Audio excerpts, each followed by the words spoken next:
I'm Kate Coots. I live here in Islay, down in Port Weems, which was a designer village built to clear folk off the land. So there's a lot of history about here. I spent most of my life in Shetland, and that's where my farming background comes from, but grew up with the crofting here in Islay. The crofting and farming in Islay has changed a lot since I was wee. The biggest change is a lot of removal of beef. And you've got two different communities. You've got the big arable farms, beef farms up country, and down here on the margins you've got the crofters.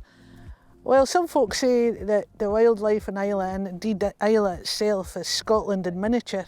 It's very diverse. You've got the sea life right through to the flora and fauna of the moorland.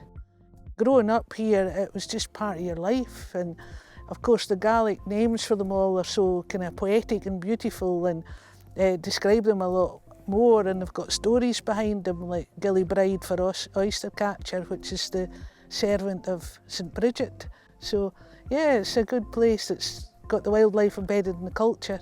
The wildlife that we have in this landscape here is tied to farming. It's not here in spite of farming, it is here because of farming. We've been farming in a low intensity manner here for many centuries, and the wildlife has built up around that, and we cherish and celebrate that in these locations. The last 6 months we've had 3 farm events on Islay and Jura, and we've got together a range of operators from small crofts to large farms, and bring together their stories and see what they're keen to learn as farming changes.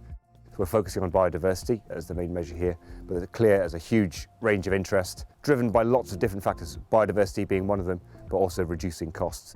I'm Mary Redmond, and we visited my croft. It's about 35 hectares of mixed grassland, mainly coastal heath habitat. I manage it with sheep and a couple of cows, and for coastal heath grazing for marsh fertility butterflies, as well as for chough.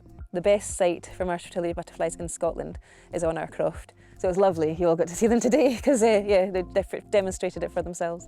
Crofts notoriously aren't financially viable on their own, but I want to be able to make it wipe its face. You know, I want to be able to sustain it without wrecking the land, without neglecting the land, and getting that balance in the middle. So that's what I'm hoping to do.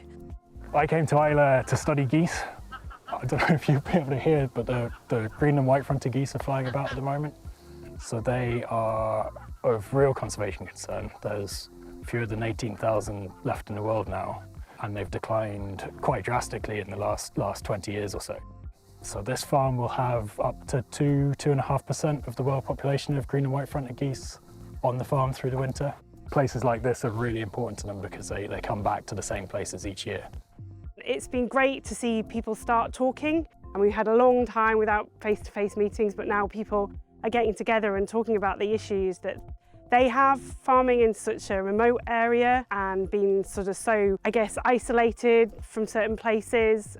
Days like this are really important because you've got the partnership working of organisations that are involved in wildlife groups, local organisations, and the crofters and farmers themselves.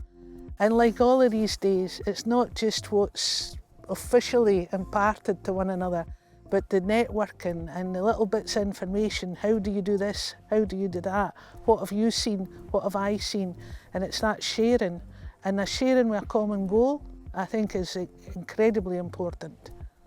It's a chance for everyone to maybe get off the farm themselves, meet other people and discuss ideas. You know, the community aspect of everyone being able to talk to each other and to get together occasionally, which I think quite a lot with farming we're guilty of not doing. It was lovely. It was really nice to share ideas, and the chatting in between when we were walking was great because we all got to share ideas, and Stuart talking about different ideas for making flood areas for the waders and stuff. So it was really nice, and it's nice to show off what you're doing, even if it's early days, to see if everyone thinks it's the right thing you're doing or whether they've got other ideas. So it was a really nice opportunity to do that. Everyone's on a journey when it comes to biodiversity and farming and crofting. Some people are just starting out and maybe thinking towards the future. I would say we need to create a safe space, a friendly space for farmers and crofters to come together. And I think it's really important that everyone gets a chance to try different things, take risks where appropriate, and feel supported in doing that. Nobody really knows where they're going. Nobody can sort of find the information that they need. It's quite a blurred future. I think people are struggling to work out where they want to be, how they can get there. I think a lot of people have some great ideas, but quite often the support isn't there for them. It has to include this high nature value farming, this what we're doing already. And they need to know now, like the information needs to come so they're ready and they understand what they can do and what we can do to help them. It's very hard to put into words sometimes the message that you'd want to give government. Our young farmers and crofters need all the help they can get, from very practical things like subsidies and looking at transport, communications, ferries, but also that they need to start funding schemes that encourage wildlife and habitat changes, not just in terms of money, but in terms of knowledge, understanding, accessibility.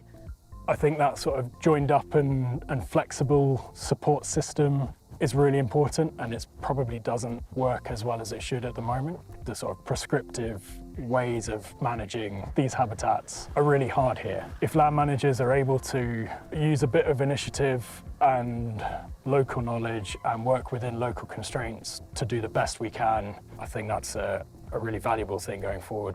The future of crofting and farming in Islay is like everywhere else, probably in a period of great stress with the rising prices, the food for the animals, the transport costs, the fuel costs.